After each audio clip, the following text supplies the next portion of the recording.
धक धक की स्पेशल स्क्रीनिंग पर बॉलीवुड सेलेब्स का लगा मेला। रत्ना पाठक शाह, फातिमा सना शेख, दिया मिर्जा और संजना सांगी समेत कई सारे सितारे हुए शामिल। सबका दिखा अनोखा अंदाज, आप भी डाले एक नजर।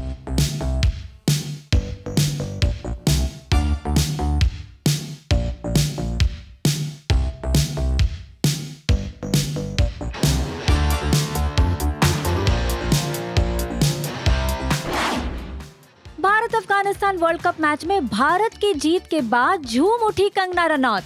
मैच के बाद पूर्व फास्ट बॉलर श्रीसंत के साथ शेयर की तस्वीर। बॉलीवुड की क्वीन कंगना रनौत से मिलना पूर्व अफ्रीकन बॉलर डेल स्टेन के लिए रहा फैन मोमेंट। फिर से एक बार तनुश्री दत्ता ने लगाए नाना पाटेकर पर गंभीर आरोप। उनके और उनके परिवार के रिश्तों पर उठाए सवाल। उन्होंने कहा कि नाना पाटेकर ने तो अपने बेटे तक का सपोर्ट नहीं किया, वो परिवार से अलग रहते हैं। हीरोइनों के साथ लिंकअप करके हीरोइनों के साथ अफेयर करने अच्छा आदमी के लक्षण नहीं होते हैं। ये बात दुनिया को पता है, ये बात पूरी मीडिया में फैली हुई है कि नाना पाटेकर के अपने खुद के फैमिली के साथ संबंध ठीक नहीं है। वो अपनी खुद की बीवी और बेटे के साथ नहीं रहते। उसने अपने बेटे को भी इंडस्ट्री में कोई सपोर्ट नहीं दिया है।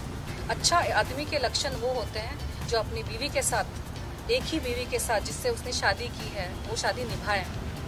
बीवी बेवा की जैसे रह रही है और हीरोइनों के साथ अफेयर्स की खबरें हर जगह, आर्टिकल आप निकालोगे ऑनलाइन तो ये हीरोइन वो अच्छे आदमी के लक्षण नहीं है। तो जो पब्लिक में उसने अपनी इमेज बनाई है कि मैं अच्छा आदमी हूँ और ये तनुश्री दत्ता मेरे पे एलिगेशंस लगा रही है, वो सरासर झूठ है।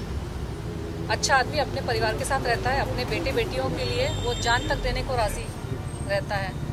इंडस्ट्री के जो हीरो है, प्रोड्यूसर है, वो अपने बेटों के लिए बेटियों के लिए क्या कुछ नहीं करते हैं और इसने अपने बेटे के लिए क्या किया है। अच्छा आदमी की डेफिनेशन वो होती है। रैंप वॉक पर अपनी हरकतों के लिए जमकर ट्रोल हुई ऋतिक रोशन की गर्लफ्रेंड सबा। दरअसल रैंप वॉक के दौरान सबा अजीब तरह से नाचने व गाने लगी। उनकी ये हरकत कई दर्शकों को पसंद नहीं आई और वे उनको ट्रोल करने लगे। कई लोगों ने तो उनके नशे में होने तक की भी बात की। आप भी डाले एक नजर।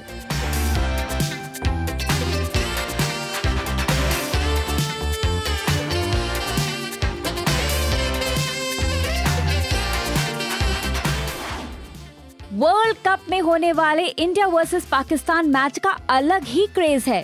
अब ऐसे में खबर ऐसी आ रही है कि इस मैच को अटेंड करेंगे बॉलीवुड के कई सारे सुपरस्टार्स।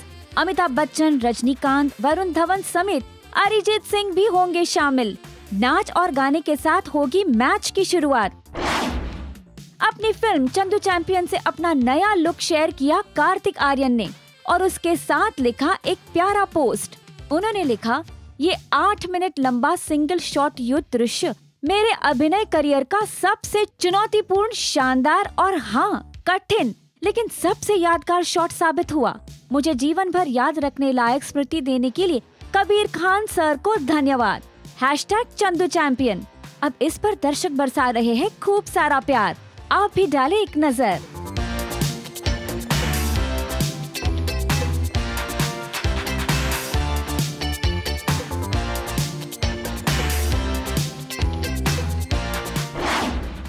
हाल ही में दिए एक इंटरव्यू में अली फजल ने खुलासा किया कि मिर्जापुर के रोल के लिए वर्कआउट करना उनके लिए बड़ा बोरिंग था। उन्होंने कहा, मैं सो नहीं पाता था। हमें रोजाना 3 घंटे जिम में बिताने होते थे और मन को शांत रखना होता था। पिता से अपने एक्टर बनने की बात कुछ यूं कही थी अक्षय ने। उन्होंने कहा, मैं 7वीं कक्षा में फेल हो गया था। पिताजी थप्पड़ मारने के लिए दौड़े थे और मुझे पकड़कर पूछा था, तू क्या बनना चाहता है? तो मुंह से हीरो निकल गया था। उन्होंने कहा, ऐसा कुछ नहीं था, मुझे मार्शल आर्ट्स टीचर बनना था। हो सकता है कि उस समय सरस्वती आई हो। तुम्बाड़ फिल्म के निर्माता सोहम ने फिल्म बनाने के पीछे का स्ट्रगल शेयर किया है। उन्होंने कहा, फिल्म बनाते बनाते तो मैं फाइनेंशियली खत्म हो चुका था। मुझे इन 7 सालों में अपना फ्लैट बेचना पड़ा, फिर कुछ और प्रॉपर्टी बिकी और आखिर में कार तक बेच डाली थी। मैं जब छोटा था तो अक्सर सुना करता था कि राज कपूर फिल्म बनाने में अपना घर बेच चुके हैं, तो सच कहूँ यकीन नहीं होता था। लगता था कि कोई पीआर स्टोरी होगी। हालांकि अब मैं पूरी तरह मानता हूँ कि ऐसा हो सकता है। फिल्म बनाने के दौरान वो आपके बच्चे की तरह हो जाती है और आप अपने बच्चे के लिए कुछ भी कर गुजरने को तैयार हो जाते हैं। राजी में आलिया के साथ काम कर चुके एक्टर जयदीप अहलावत ने कहा कि आलिया ने उन्हें फिल्म देखने के लिए धमकी दी थी। जयदीप ने कहा कि उन्हें अपनी फिल्म देखना नहीं पसंद, लेकिन मेघना गुलजार और आलिया ने उनको धमकी दी थी कि अगर वो राजी नहीं देखेंगे तो वो दोनों उनका नंबर ब्लॉक कर देंगी।